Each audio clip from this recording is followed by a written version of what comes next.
Barnaby was a little white goat with a spirit as bright as his fluffy coat.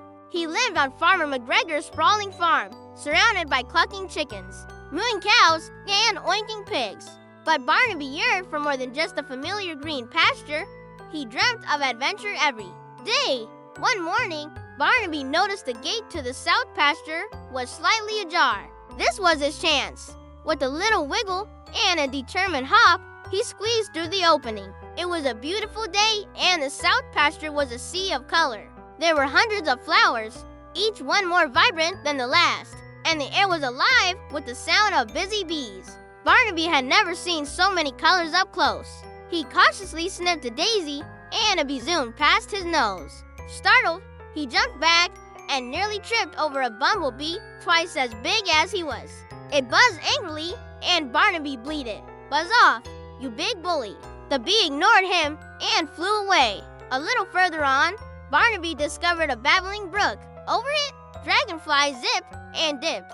One especially bright blue one with large, shimmering wings flew just over the water surface. Barnaby stood transfixed. He'd never seen anything fly so fast. As the sun began to dip lower in the sky, casting long shadows, Barnaby started to feel a little lonely. The unfamiliar sounds of the south pasture weren't as comforting as the familiar snorts and clucks of home. The bright colors seemed to dim, and the busy insects were no longer a cheerful sound. Just as a little tear threatened to roll down his fluffy cheek, he heard a familiar mayay.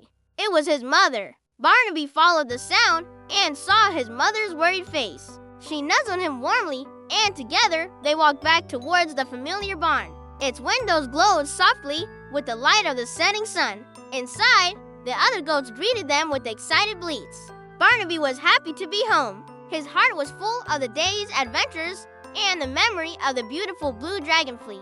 As he snuggled up to his mother that night, Barnaby knew there was a whole world to explore. But for now, there was no place he'd rather be than safe beside his mother under the soft glow of the barn lights.